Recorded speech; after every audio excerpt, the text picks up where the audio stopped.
Many parts of the country are experiencing extremely hot weather this summer, and Texas is no exception. What you're looking at here is one of a couple of things that are breaking on my 2002 911. The mirror has delaminated from the backing plate due to the excessive heat. And on top of that, I can't raise my convertible top because one of the flaps has decided to break due to the heat, and now I have to fix that as well. So here we are, my 2002 911 Carrera Project Pepper. Let's fix it.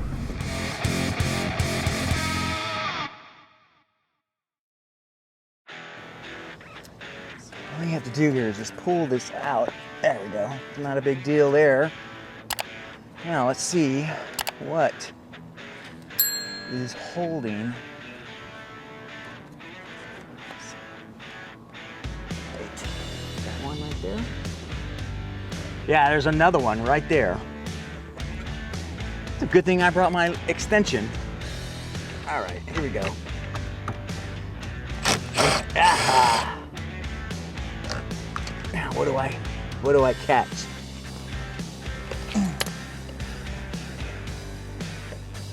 The bolt or the mirror? All right, so as I showed you, the glass delaminated, and I found a gentleman on YouTube that pointed out a good technique, and I think I'm gonna follow it, to get these two pieces back together. This is the piece that actually is wired in to defrost the mirror. That's what these two posts are for here. And then this part is the actual glass itself. So Gabe cleaned these up already for us, and they're gonna go like this. And what you wanna make sure is that they fit properly before you begin. And he shows them being taped to the surface here, and I think that's a good idea. We're gonna read the instructions, and let me show you the type of adhesive that we're gonna be using. 3M high strength contact adhesive. Very powerful stuff.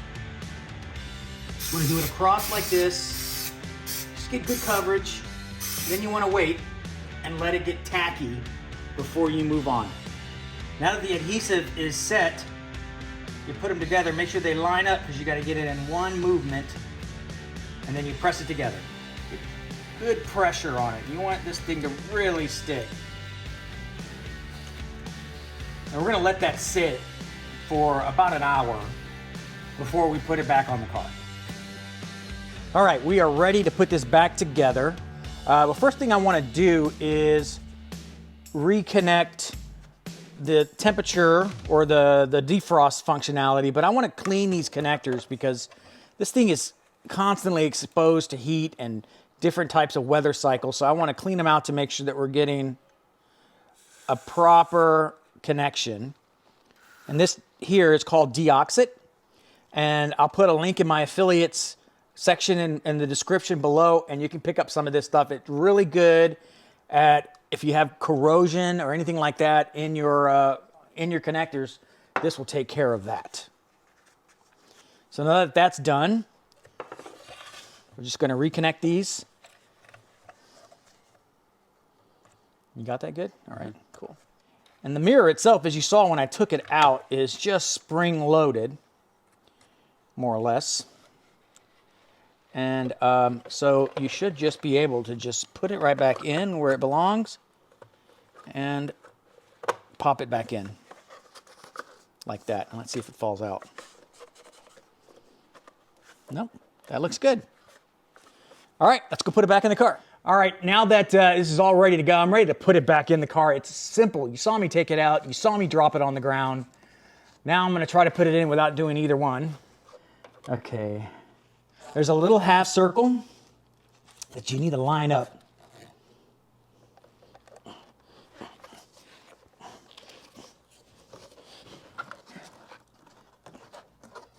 That.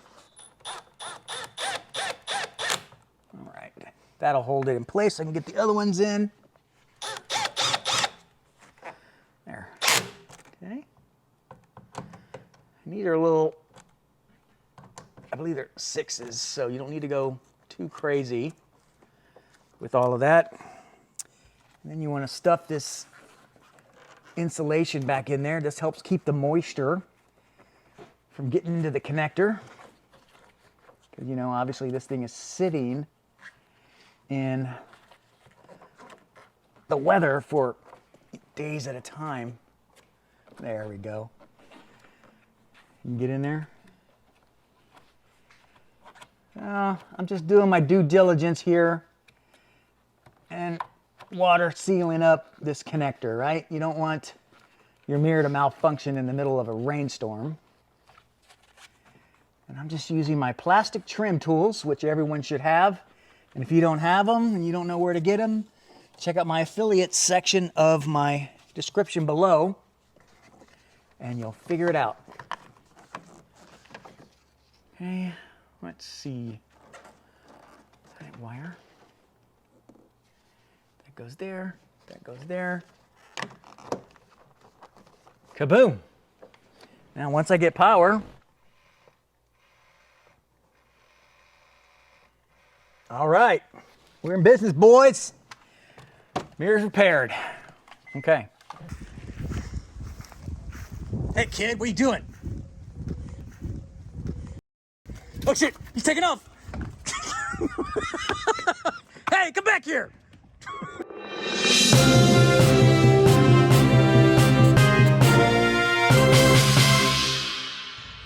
All right, now I'm registered. This car's for sale.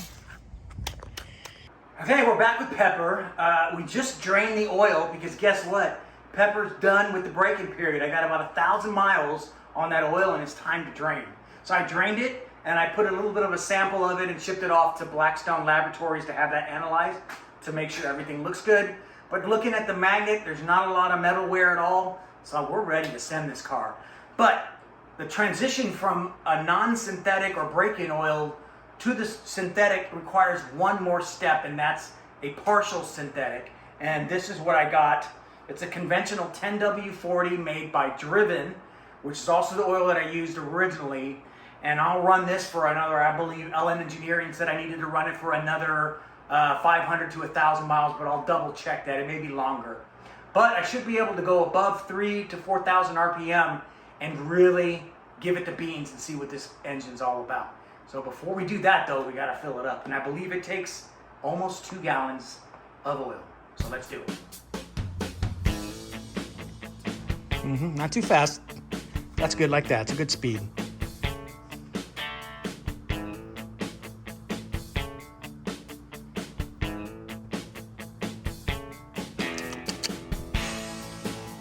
Smells like normal oil now. The dyno oil is smelled like dinosaurs. That was fast. Nice. All right. All right, now that the oil has been done and we've got that filled back up and we've shipped off the oil to Blackstone, we got one more thing that we need to address in this car and then we can go get it wrapped. Not today, but we can go get it wrapped.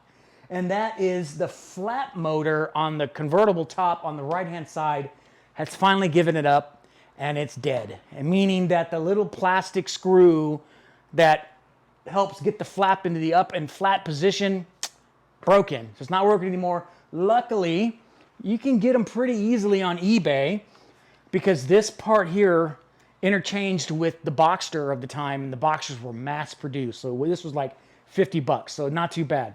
But we got to get at it, right? So this thing sits like this. So we got to loosen up a couple of bolts. You can see here, here, and then one on the bottom. We'll disconnect the power and replace it and put this one in its place.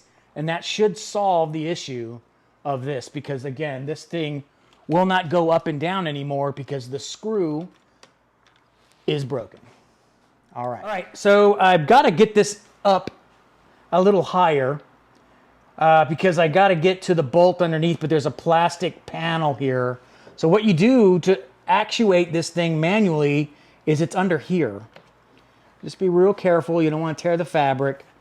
And this should just pop straight up. Okay. My hands still have a little oil on them. I have to put some gloves on. Okay, and then look down, straight down in there. Focus. Yeah, and down in there is where you stick the screw. I think it's off to the side. Either way, that's where it goes, and it's stripped out in there too. So this may be a short trip. See, it's spinning. It's gonna take a little work. Okay, so normally you can fit an Allen or a Torx in there, I can't remember, but this thing is stripped out. So we gotta do it manually, and I think you may be better off using a power tool. And I'm gonna go slow, in reverse.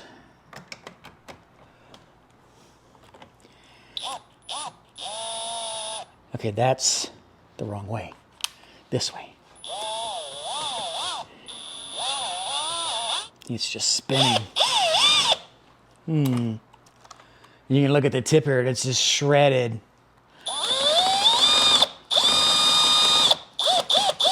Okay. I like your idea, Gabe. Let's put some tape on the end of this thing and see if it makes a difference. Okay, just like that. You should put some, if you can, on the bolt too. Okay. Yeah, let me get in there.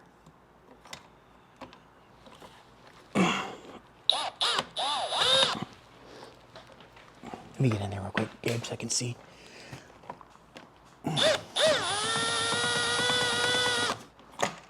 Uh-oh. That's not good. Here it comes, here it comes, here it comes. Like that. Ha-ha! Give it a little bit of muscle. Right about there. Okay.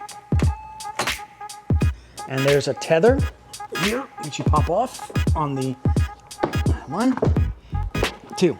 And now see, look, this can go all the way up. All right.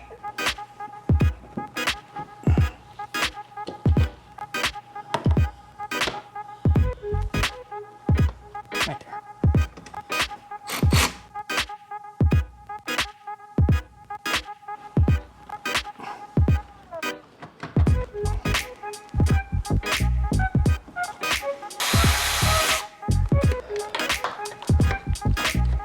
Yes, okay.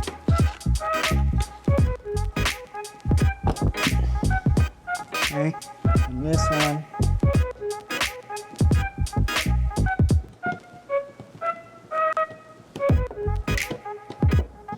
And then the last one.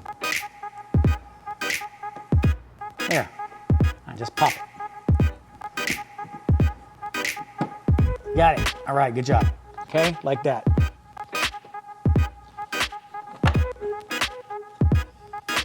It's a little Phillips, I think. See?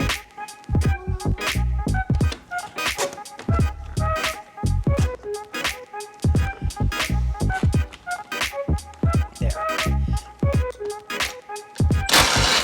It's actually a 16. Okay, there. Okay.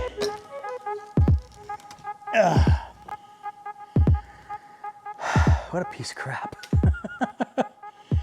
Now we gotta get back in.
So much better. There we go. All right, so before I let you go, I wanted to do one more thing, and I wanted to test out the battery testing feature in this Innova scan tool. I tried to run it a couple of weeks ago during my review of this tool, and it failed because it had a low battery. Well, now I have a full battery, and I'm curious to see what kind of tests it runs in order to determine if the battery is good. A couple of days ago, I tried to take Pepper out and back her in, but the battery was completely dead. So dead that, I mean, when I turned the ignition, nothing happened. So I used my trickle charger, and it took 2 days for it to recondition the battery. It did a good job. I'll put in a link in my affiliates page to this trickle charger, but this thing is awesome. It takes any battery and reconditions it. I'm assuming as long as it's not dead, it'll recharge it and it'll maintain it. So keep that in mind. Click the link if you want one. It helps the channel. Really appreciate it. But let's go test this out inside of Pepper.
Nice.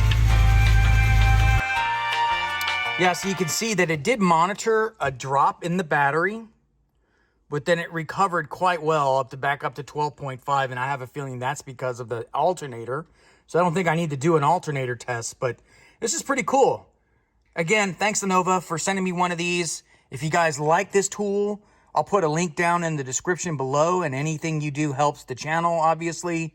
I also have other OBD2 scan tools that I recommend from different price ranges, so be sure to check out that video if you haven't done so already.